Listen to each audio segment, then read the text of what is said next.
দেখো, আমরা ইলেকট্রোফিলিক প্রতিস্থাপন বিক্রিয়া, এই রাসায়নিক বিক্রিয়ার মেকানিজম সম্পর্কে আলোচনা করছি।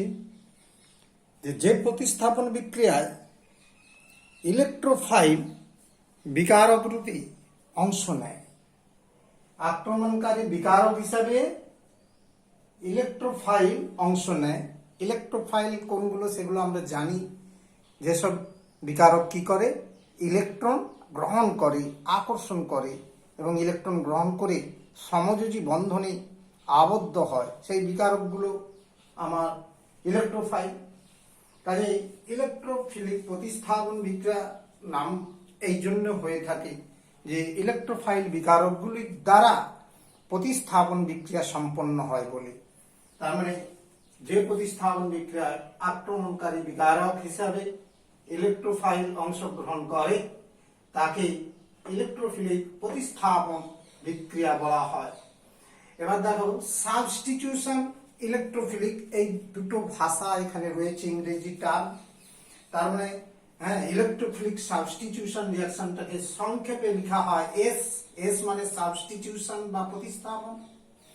আর ইলেকট্রোফাইল, দেখো ইলেকট্রোফিলিকটাকে ক্যাপিটাল ই, তার মানে এই সিম্বল দ্বারা প্রকাশ করা হয়, এই সাংকেতিক চিহ্ন দ্বারা এসি বিক্রিয়া প্রকাশ করা হয়। আরেকটা কথা মাথায় রাখতে হবে, বিকারকগুলো ইলেকট্রন গ্রহণকারী, স্বাভাবিকভাবে বিক্রিয়ককে হতে হবে ইলেকট্রন দাতা। তার মানে যে বিক্রিয়কগুলো, সাবস্ট্রেট অণুগুলো ইলেকট্রন দাতা হিসাবে তাদের প্রকাশ ঘটাতে পারে, সেই বিক্রিয়কগুলোই কেবল ইলেকট্রোফিলিক প্রতিস্থাপন বিক্রিয়ায় সাড়া দেবে। তার মানে বিক্রিয়ক বা সাবস্ট্রেট অণুগুলোতে আবশ্যিকভাবে ইলেকট্রন থাকতে হবে, মানে ইলেকট্রনের উপস্থিতি একান্ত বাঞ্ছনীয়। আমরা জানি অ্যারোমেটিক যৌগগুলোতে, বিশেষ করে বেঞ্জিনয়েড অ্যারোমেটিক যৌগ সহ অন্যান্য অ্যারোমেটিক যৌগগুলোতে কি থাকে না, তোমরা ক্লাস 11-এ শিখেছিলে রবার্ট হুকের সূত্র অনুযায়ী, যে কি না পাই ইলেকট্রন উপস্থিতি রয়েছে, 4n+2 সংখ্যক পাই ইলেকট্রন বর্তমান থাকলে তবেই সেইগুলো হচ্ছে কনজুগেটেড সিস্টেমে অবশ্যই। তার মানে সেইগুলো হচ্ছে অ্যারোমেটিক যৌগ। তার মানে অ্যারোমেটিক যৌগে ডিলোকালাইজ ইলেকট্রনের উপস্থিতির কারণে এই বিক্রিয়ায় অ্যারোমেটিক যৌগগুলো সবচেয়ে উত্তম বিক্রিয়ক রূপে ক্রিয়া করে। তার মানে অ্যারোমেটিক যৌগগুলোর সাথেই ইলেকট্রোফিলিক প্রতিস্থাপন বিক্রিয়া ঘটে থাকে। এখানে আমি কথাটা লিখেছি, দেখো সাধারণত অ্যারিন মানে অ্যারোমেটিক হাইড্রোকার্বন, যেমন বেনজিন, ন্যাপথালিন, অ্যানথ্রাসিন, ফিনান্থ্রিন ইত্যাদি অনেক অ্যারোমেটিক হাইড্রোকার্বন রয়েছে। তো তার সেইগুলো অথবা বেশ কিছু অন্যান্য অ্যারোমেটিক যৌগ, অ্যারোমেটিক যৌগ যেমন ফেনল, টলুইন ইত্যাদি অনেক অ্যারোমেটিক যৌগ রয়েছে। সেই যৌগগুলো ইলেকট্রোফিলিক প্রতিস্থাপন বিক্রিয়ায় সাড়া দেয়। এই যৌগগুলোর ক্ষেত্রেই আমার হচ্ছে ইলেকট্রোফিলিক প্রতিস্থাপন বিক্রিয়া প্রযোজ্য। এই জন্য আমরা এসি বিক্রিয়াটাকে অনেক সময় এস এ আর রিঅ্যাকশন হিসাবেও প্রকাশ ঘটাতে পারি, অর্থাৎ অ্যারোমেটিকের এআর আর এস হচ্ছে সাবস্টিটিউশন। তার মানে এটা অ্যারোমেটিক যৌগগুলোর সময়ে এই বিক্রিয়াটি বিশেষ প্রাধান্যতা দেখা যায়। তার কারণটা তো শুনলে, অ্যারোমেটিক যৌগে ডিলোকালাইজ পাই ইলেকট্রন উপস্থিত থাকে, সেই জন্য অ্যারোমেটিক যৌগগুলো ইলেকট্রোফিলিক প্রতিস্থাপন বিক্রিয়ায় অংশগ্রহণ করে থাকে। তাহলে আমরা এই যে কথাটা শিখলাম সেটাকে সংক্ষেপে আমরা একটা প্রকাশ ঘটাচ্ছি। যেমন বিক্রিয়া, এখানে ব্যাখ্যাটা দিচ্ছি। ধরো বেনজিন মানে 6টা কার্বন, 6টা হাইড্রোজেন এবং তারা একটি সুষম ষড়ভুজ গঠনে থাকে। তো তোমরা তো জানো প্রতিটা শীর্ষবিন্দুতে একটা করে কার্বন আছে এবং কার্বনের যোজ্যতা পূরণের জন্য একটা করে হাইড্রোজেন আছে। তার মানে 6টা শীর্ষবিন্দুতে 6টা কার্বন আর 6টা হাইড্রোজেন। কেকুলে স্ট্রাকচার থেকে তোমরা অলরেডি জেনেছো বেঞ্জিনের গঠন সম্পর্কে। তাহলে এবার একটা ইলেকট্রোফাইলকে সাধারণত ক্যাপিটাল ই প্লাস দ্বারা প্রকাশ করা হয়, কারণ এগুলো তো ক্যাটায়নিক। তার মানে ওরা ইলেকট্রন গ্রহণ করবার জন্য ওদের কি হচ্ছে, ইলেকট্রন ঘাটতি বিকারক। তো সেই ইলেকট্রন ঘাটতি বিকারকের সাথে এখানে যে ইলেকট্রোফিলিক প্রতিস্থাপন বিক্রিয়া কিভাবে ঘটে দেখো। এই পাই ইলেকট্রনকে ইলেকট্রোফাইল আক্রমণ করে। তাহলে এই ইলেকট্রোফাইল পাই ইলেকট্রনকে আক্রমণ করে তোমার বিক্রিয়াটি এখানে সমযোজী বন্ধনে ইলেকট্রোফাইল আবদ্ধ হয়। আর এই কার্বনে যেহেতু এখানে ইলেকট্রোফাইল সমযোজী বন্ধনে যুক্ত হয়েছে, তার মানে এই কার্বনের হাইড্রোজেন পরমাণুটা H+ রূপে প্রতিস্থাপিত হয়, অর্থাৎ H+ আমরা ইলেকট্রনটিকে ওইখানে বর্জন করি। এই বেঞ্জিনে এখানে যে হাইড্রোজেনটা ছিল, প্রত্যেকটা কার্বনে তো হাইড্রোজেন আছে, তেমনি এখানে যে হাইড্রোজেনটা কি করলো না, ওর ইলেকট্রন জোটটা বর্জন করে H+ রূপে চলে আসে এবং সেই ইলেকট্রনটা এখানে পাই বন্ধন তৈরি করে। আর এই পাই ইলেকট্রনটা এখানে ইলেকট্রোফাইলের সঙ্গে কি করে না, সমযোজী বন্ধনে যুক্ত হয়। তার যাই হোক, এখানে ইলেকট্রোফিলিক প্রতিস্থাপন বিক্রিয়া এটা হচ্ছে জেনারেল রিঅ্যাকশন হিসাবে জানলে। এর মেকানিজমটা কেমন হতে পারে, মেকানিজম দেখাচ্ছি দেখো। ক্রিয়া কৌশল না, এই ক্রিয়া কৌশল দুটি ধাপে ঘটে। এই এসি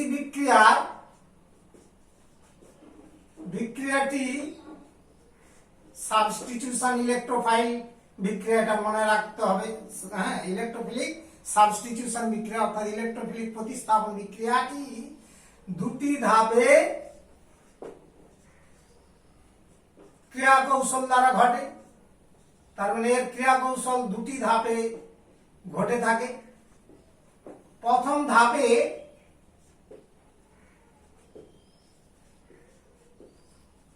আর এটা স্লো স্টেপ অর্থাৎ মন্থর গতি, তার মানে রেট ডিটারমাইনিং স্টেপ, গতি নির্ধারক ধাপ।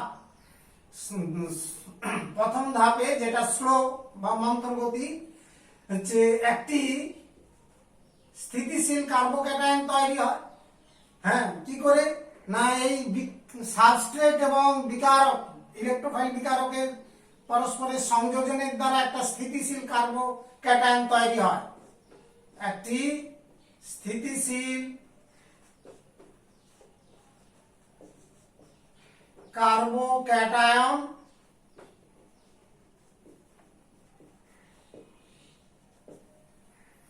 তৈরি হয়, যেখানে ইলেকট্রোফাইলটা কিন্তু সমযোজী বন্ধনে যুক্ত হয়। হ্যাঁ, এখানে কার্বোক্যাটায়ন তৈরি হবে প্রথম ধাপে। দ্বিতীয় ধাপে উহা থেকে ওই কার্বোক্যাটায়ন মূলক যুক্ত যৌগটি থেকে তোমার কি হয় না, একটি প্রোটন নির্গত হয়ে যায় দ্রুত গতিতে। ফার্স্ট স্টেপ, এটা দ্রুত গতিতে অর্থাৎ এফএসটি ফার্স্ট স্টেপে, তথা দ্বিতীয় ধাপে হ্যাঁ উহা থেকে একটি প্রোটন ত্যাগ করে H+ বর্জিত হয়ে বিক্রিয়াজাত তৈরি হয়।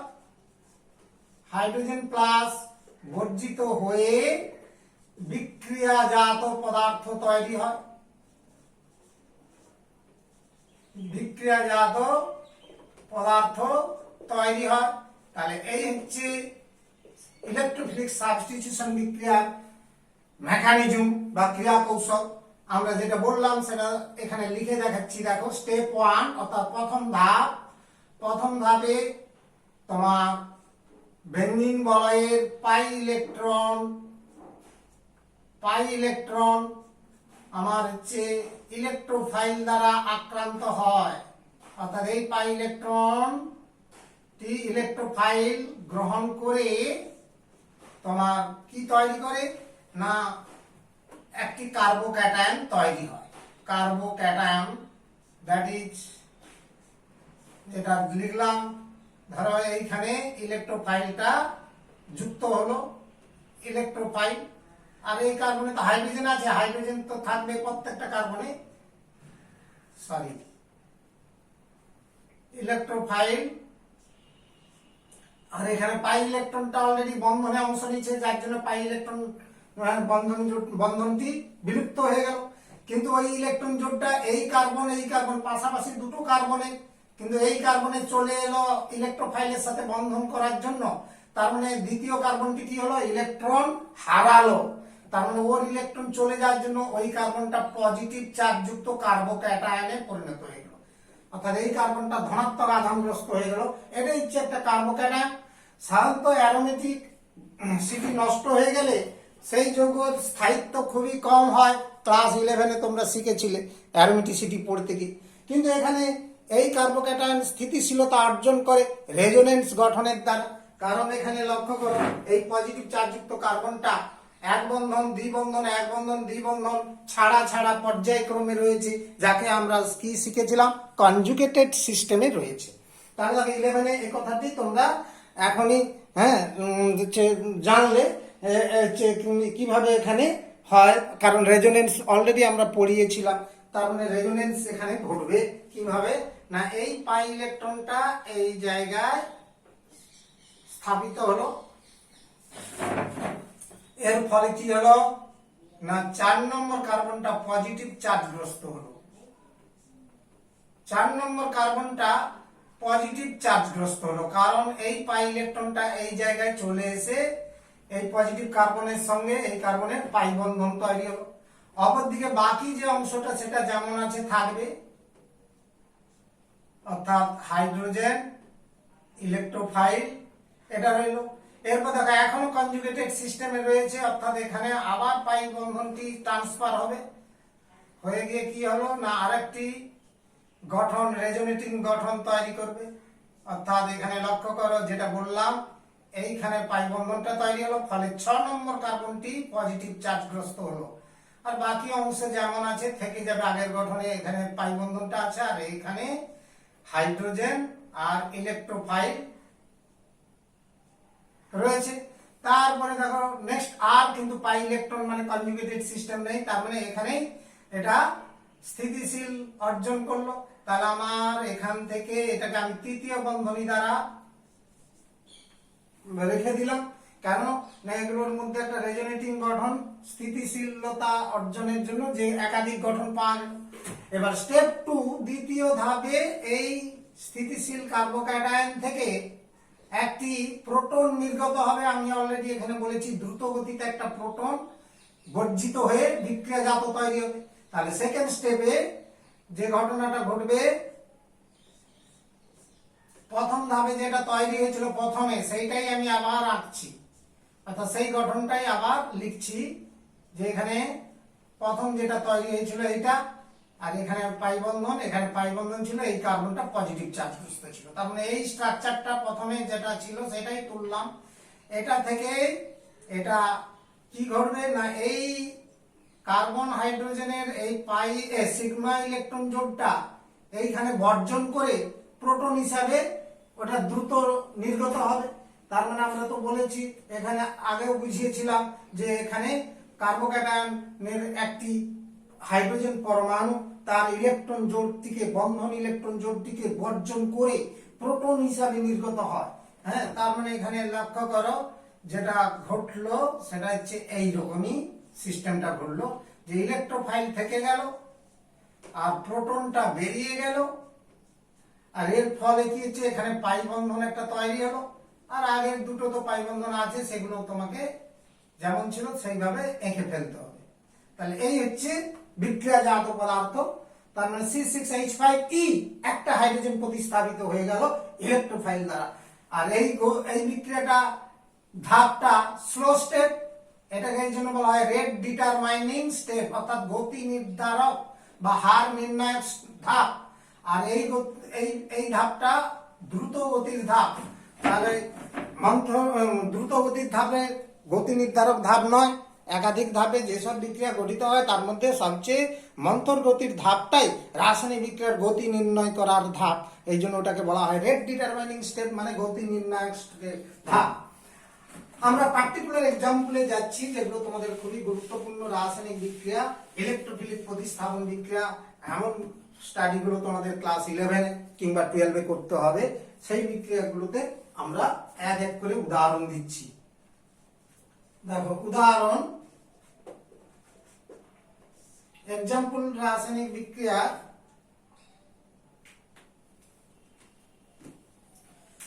নাম্বার 1, বেঞ্জিনের নাইট্রেশন বিক্রিয়া। বেঞ্জিনের nitration, it is very very important reaction, nitrobenzene তৈরির বিক্রিয়া, এবং প্রায় তোমাদের এটি প্রশ্নে থাকে বিভিন্ন পরীক্ষায়। তাহলে বেঞ্জিনের নাইট্রেশন বিক্রিয়াটা কেমন না আমি বলছি, শুনে নাও, এটি ভাষায় তোমরা লিখে নেবে। বেঞ্জিন বা অন্য কোনো অ্যারোমেটিক হাইড্রোকার্বন, তার সাথে ঘন নাইট্রিক অ্যাসিড, গাঢ় নাইট্রিক অ্যাসিড এবং গাঢ় সালফ্রিক অ্যাসিড মিশ্রণ, যাকে অ্যাসিড মিশ্রণ বলে আমরা, গাঢ় নাইট্রিক অ্যাসিড এবং গাঢ় সালফ্রিক অ্যাসিড মিশ্রণ, এই মিশ্রণকে বেঞ্জিনের সঙ্গে যোগ করলে বা অন্য কোনো অ্যারোমেটিক হাইড্রোকার্বনে যোগ করলে এবং তাপমাত্রাটা 50 থেকে 60 ডিগ্রি সেন্টিগ্রেডের কম তাপমাত্রায় রাখলে, অর্থাৎ 50 থেকে 60 ডিগ্রি সেন্টিগ্রেড তাপমাত্রার মধ্যে উত্তপ্ত করলে আমার নাইট্রোবেঞ্জিন তৈরি হয়। বেঞ্জিনের নাইট্রেশন ঘটে, নাইট্রোবেঞ্জিন তৈরি হয়, আর উপজাত হিসাবে জল বেরিয়ে আসে। তাহলে এটা নাইট্রোবেঞ্জিন, যৌগটা C6H5NO2, এটা নাইট্রোবেঞ্জিন, নাইট্রোবেঞ্জিন তৈরি হয়। আর এটা ছিল C6H6, একটি হাইড্রোজেন পরমাণু, ইলেকট্রোফাইল এখানে হচ্ছে নাইট্রোনিয়াম NO+, এটার দ্বারা প্রতিস্থাপিত হয়েছে। তো এখানে যে মেকানিজম সেটা তোমাদের শিখতে হবে। মেকানিজমটা কেমন ধরনের হয় দেখো, আমরা এখানে মেকানিজমটা দেখাচ্ছি। এই রাসায়নিক বিক্রিয়ার মেকানিজমটা কিভাবে হয় আমরা প্রথমে দেখাচ্ছি। দেখো ক্রিয়া কৌশল, কিছুক্ষণ আগে যে মেকানিজমটা যেভাবে দেখিয়েছিলাম এখানেও সেই একইভাবে বিক্রিয়ার মেকানিজমটা হবে। সাধারণত আগে ইলেকট্রোফাইল গঠন, বিক্রিয়াটা লিখতেও পারো নাও লিখতে পারো। আমি যদিও লিখে দেখাচ্ছি, electrophile, electrophile that is E+, গঠন বিক্রিয়া একটা ঘটে।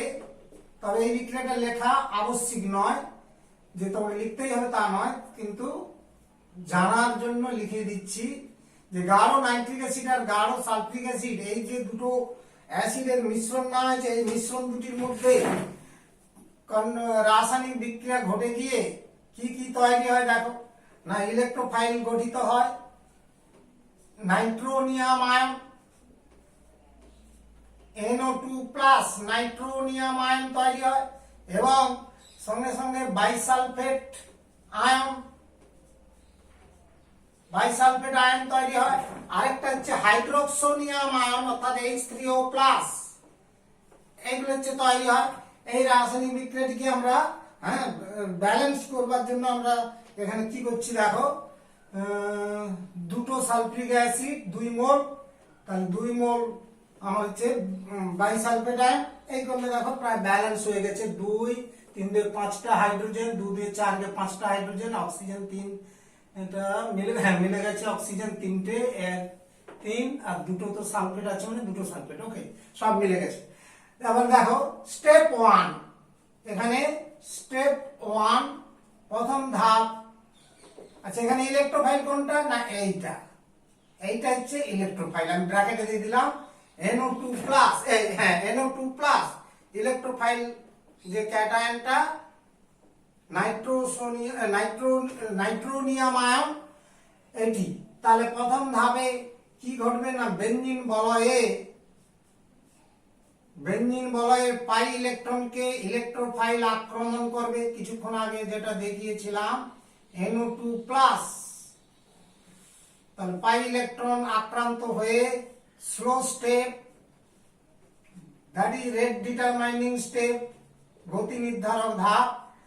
এখানে প্রথমে কি তৈরি হবে না, এখানে পাই বন্ধন দ্বারা নাইট্রোনিয়াম আয়ন যুক্ত হবে, অর্থাৎ এই জায়গায় হাইড্রোজেনটা রয়ে আছে আর নাইট্রোনিয়াম ইলেকট্রোফাইলটা সমযোজী বন্ধনে যুক্ত হলো, ফলে 2 নম্বর কার্বনটা পজিটিভ চার্জগ্রস্ত হলো, বাকি যে জায়গাটা রয়েছে এইটা থাকবে। এরপর দেখো রেজোনেটিং স্ট্রাকচার হবে, অর্থাৎ এখান থেকে ইলেকট্রন জোড়, পাই ইলেকট্রন জোড় স্থানান্তরিত হয়ে কনজুগেটেড সিস্টেমে থাকার জন্য রেজোনেটিং স্ট্রাকচার তথা 4 নম্বর কার্বনটা পজিটিভ চার্জগ্রস্ত হলো আর এইখানে পাই বন্ধনটা তৈরি হলো, ফলে বাকি যে জায়গাটা যেমন আছে থাকবে, অর্থাৎ এই নাইট্রোমূলক আর এখানে পাই বন্ধনটা আছে। এরপর আরো কনজুগেটেড সিস্টেম থাকার জন্য এই পাই ইলেকট্রন জোড়টি এখানে এসে আবার পাই বন্ধন তৈরি করবে, অর্থাৎ 6 নম্বর কার্বনটা পজিটিভ চার্জগ্রস্ত কার্বোক্যাটায়নে পরিণত হবে, অর্থাৎ এই কার্বনটা পজিটিভ চার্জগ্রস্ত হয়ে গেল 6 নম্বর কার্বন, আর এখানে পাই বন্ধনটা তৈরি হলো, এই ঘটনাটা ঘটলো। আর বাকিটা যেমন আগের স্ট্রাকচারে রয়েছে সেইটাই লিখে দিবে। তাহলে এটা হলো। এরপরে আর স্ট্রাকচার পাওয়া যাবে না, কারণ আর কনজুগেটেড সিস্টেমে কার্বোক্যাটায়নটা নেই। তার মানে এখানে 3টে স্ট্রাকচার একটু আগেও দেখিয়েছিলাম জেনারেল রিঅ্যাকশনে, এখানে পার্টিকুলার উদাহরণের ক্ষেত্রে একই আমার হচ্ছে রেজোনেটিং গঠন দ্বারা এই কার্বোক্যাটায়ন স্থিতিশীলতা দেখাতে হবে। সেকেন্ড স্টেপ, দ্বিতীয় ধাপে আমরা অলরেডি শিখেছি একটি কার্বোক্যাটায়ন থেকে একটি প্রোটন নির্গত হয় না।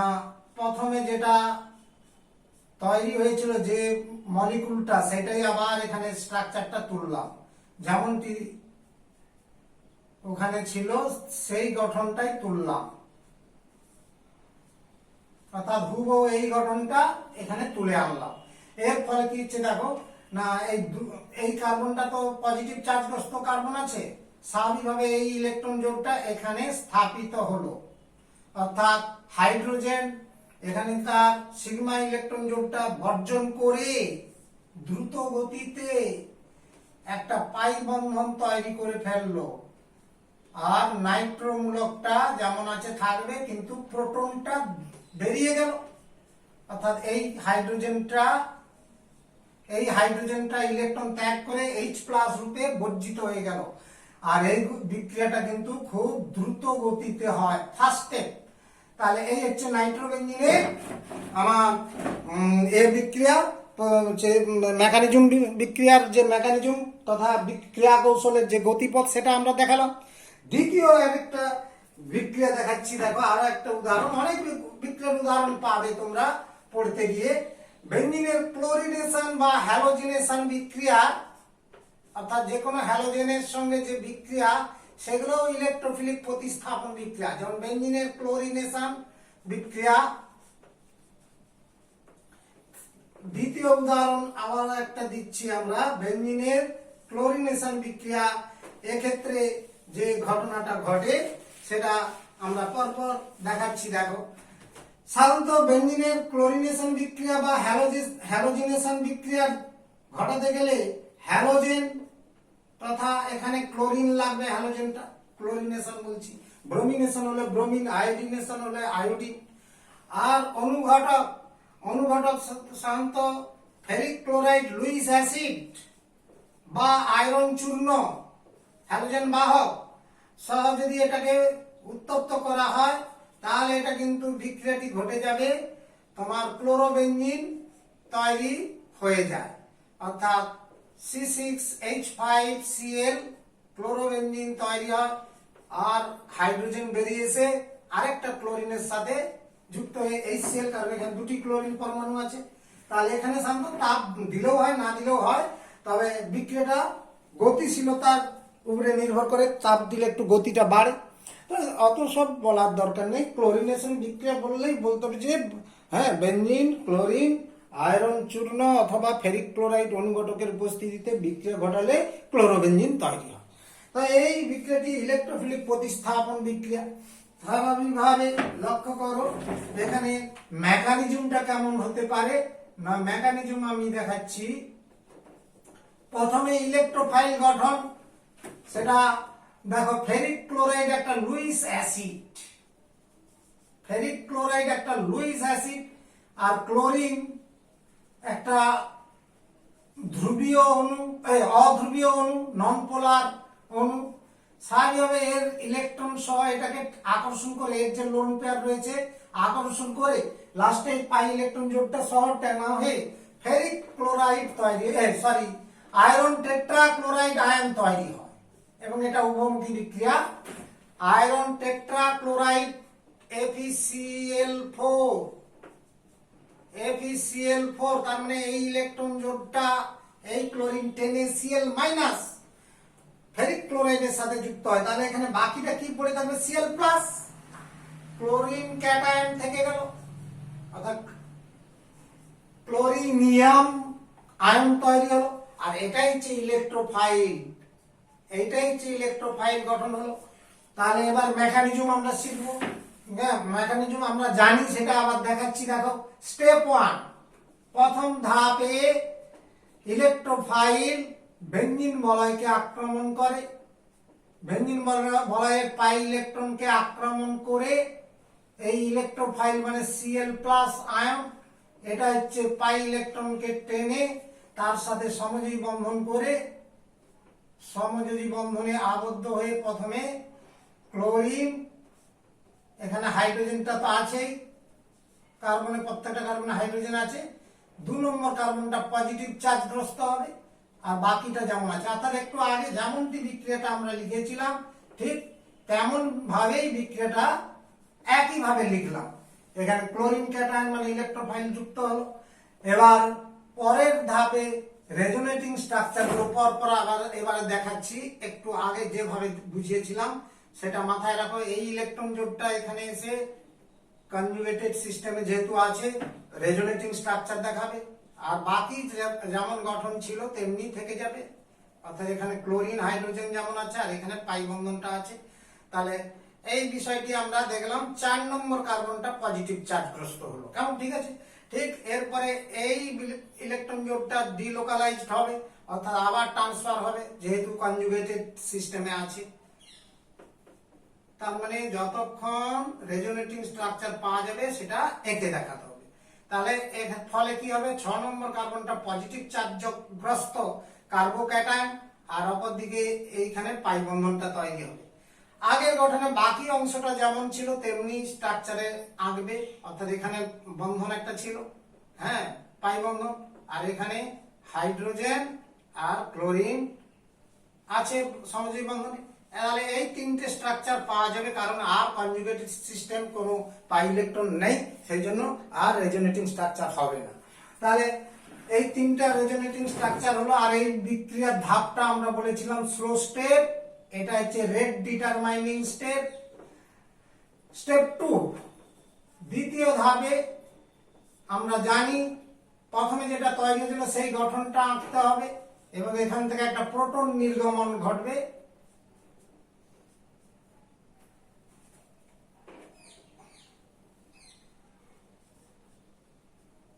তাহলে দেখো এই জায়গায় কার্বনটা পজিটিভ চার্জগ্রস্ত হলো আর এখানে হচ্ছে এই পাই সিগমা ইলেকট্রন জোড় এখানে দান করে তোমার দ্রুত গতিতে আমার এটা ফার্স্ট স্টেপ ক্লোরোবেঞ্জিন তৈরি হয়ে যাবে, অর্থাৎ HCl আর পাই বন্ধন তৈরি হয়ে গেল আর প্রোটন মুক্ত হলো। তাহলে এই হচ্ছে ক্লোরোবেঞ্জিন তৈরি তথা বেঞ্জিনের ক্লোরিনেশন, এবং এটা একটা ইলেকট্রোফিলিক প্রতিস্থাপন তথা এসি বিক্রিয়া হিসাবে মনে রাখবে।